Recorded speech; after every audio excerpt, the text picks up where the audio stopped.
Hi guys! For today's video, isasama ko kayo uli sa isa na namang adventure. Tara!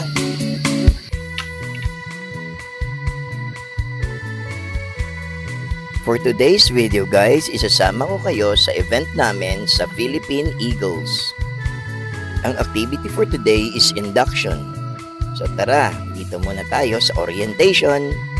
Ayan, yan yung mga bago naming mga applicants guys sa Philippine Eagle. Ang dami nila, no?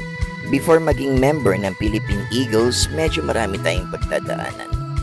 After orientation, preparation na for induction. But una sa lahat, lunch muna tayo guys.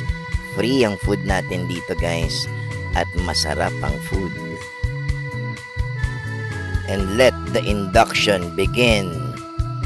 For your information guys, I'm a very proud Eagle member. Dahil dito ay may isa kaming layunin na magtulungan at makatulong sa iba.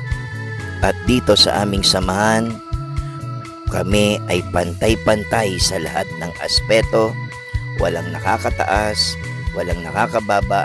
Lahat kami ay may karapatan at may boses upang ihayag ang lahat ng aming nais sabihin at gawin upang makatulong sa aming kapwa.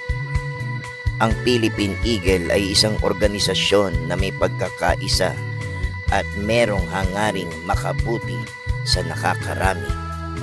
At alam niyo ba guys na ang Philippine Eagle ay pinipiling mabuti ang kanyang mga nagiging miyembro.